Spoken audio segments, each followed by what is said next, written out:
What's up, everybody? My name is Adam Palmer. This is Daily Nonsense. On today's show, we're going to be talking about a Babe Ruth card that lost almost half of its value in less than 2 years, and a Derek Jeter card that has lost a lot of value as well. If you like this video, make sure you hit the like button. If you're a new viewer, make sure you hit subscribe so you don't miss any future Daily Nonsense content. Let's get into it. All right, so a story of a card that sold over the weekend that I think it's a pretty big deal. I think, like, looking at it from 10,000 feet, it would probably look pretty bad. Like, if you were just looking at this and you were looking at the overall, like, not looking at the market, just looking at this sale, there was a Babe Ruth card a few years ago that sold for $7.2 million. And over the weekend, that same card sold for $4 million. And I remember talking about that card on Hobby News Daily, the podcast I was doing with Danny, back in 2023, I think it was December of 2023 when that card sold. And I remember seeing all the articles, and I remember seeing a ton of different stuff about this card, and it was all of the, like, websites, essentially, that you can just, like, pay for free PR, like Forbes, for example. You can just, like, pay them to get an article on their website, and there's tons of, New York Post is another one. There's tons of places in media where you can just pay to be on their website. It's actually one of the things that I dislike the most about modern journalism. Realistically, it's because, like, these websites built themselves as, reputable sources, but, like, you can just pay them to be on their website, whatever. Same with the Forbes 30 for 30 list. If you just pay enough money, you can get on that 30 for 30 list easy, probably. But so all of these articles, all of these publications were writing about this was supposed to be the most expensive sports card of all time. That was the headline. I remember that was the big headline. But so it's, like I said, that card, it was the SGC 3, I believe. And so back in December 2023, it sells for $7 million. But the headlines were all saying, this is going to be the most expensive sports card of all time. That was the article. And so when I was on the podcast, I was essentially being like, this is why this card would sell for that much. Because if you are spending, I don't know, and this was the math I was doing in my head. I was saying, like, if this card would have hypothetically sold for $5 million and it sells for $7 million, so it sells for $2 million more, if you spent however much money, like $100,000, $200,000, maybe even $1 million worth of advertising on the card to get these websites to talk about your card, like the delta. I guess I don't know if I keep using the word delta. I don't know if I'm even using the right word there, but, like, the difference between the card selling for $5 and the card selling for $7 because you spent $1 million or however much in marketing, it's like you're still getting an extra $1 million for the card. In retrospect, a lot more people had eyeballs on this card. A lot more people were seeing it on their news feeds. If they read these articles or they read these websites, they're seeing this for the first time. And then it sells for $7 million, which again is like $5 million less than the $12 million that people were saying that it was going to sell for. And then it sells for $4 million the second time, like less than, I guess now it would have been less than 2 years later. A couple different things here with this. One, actually, no, it's kind of one thing. This smells very much like a tax write-off, if I'm going to be completely honest. Like, to get a $3 million loss on something here within a 2-year span, it doesn't make sense why someone wouldn't put a reserve. Like, why would you spend $7 million? Or, like, somebody is getting the card because of some sort of, like, separation or something like that. It's just, the fact that this card sells less than 2 years later for $3 million less, to me, is a little stinky. It doesn't smell exactly correct here.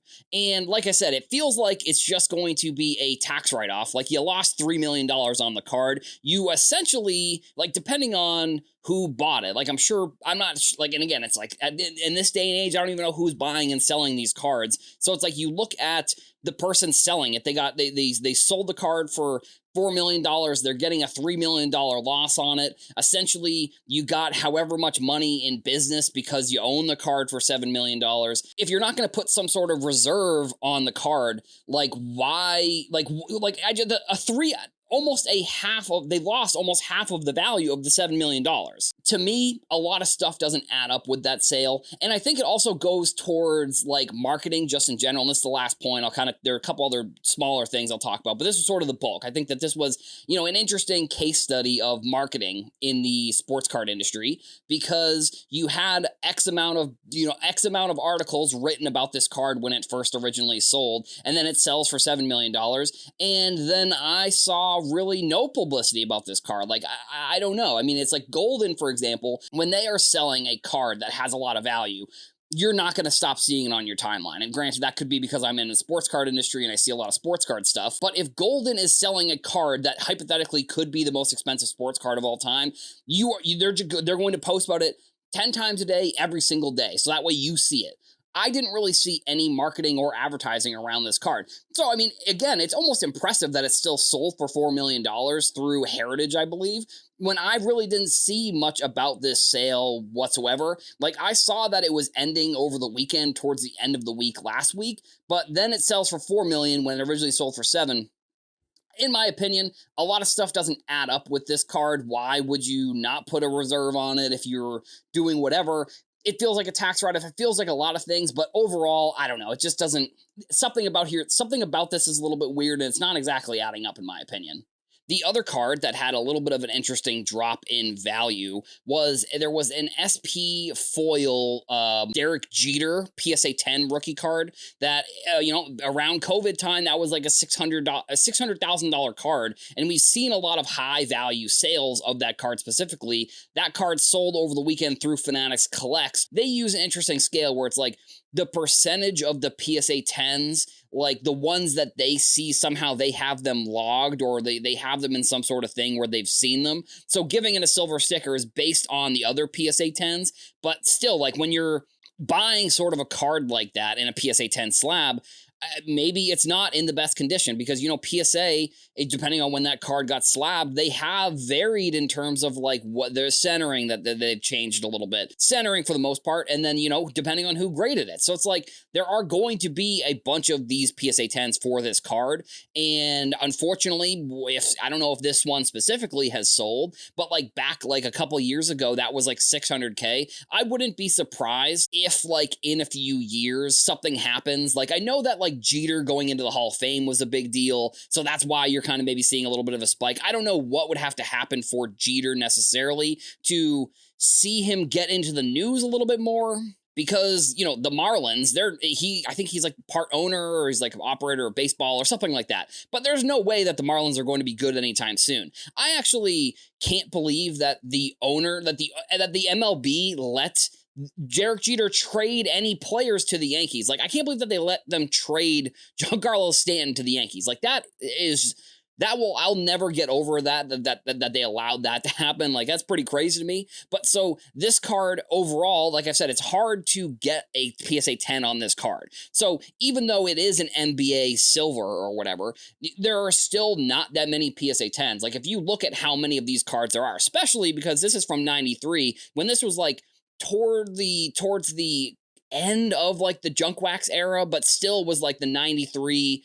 I think like 96 to 98 was kind of when things slowed down like a little bit. We did see a lot of cards in the early 2000s also, but like 93 was like right in the middle of when there were just cards after cards after cards. There were so many. So like this card, for example, is Jeter's best card, and because it was like a foil, and because the technology was sort of new, like it was almost like a refractor back then, but the technology around refractors was still kind of being, perfected, and was still sort of being changed. This card you can find, I think, in a non SP, I think is what it's, or non-foil, excuse me. But like the foil version, because of the technology and all these things, that's why it's so hard to find these cards in PSA 10s, giving it a lot of value, I think, in my opinion. But I think it's almost lucky that Jeter had this type of card, because if you were to look at Jeter's other cards, it's not like they're super crazy.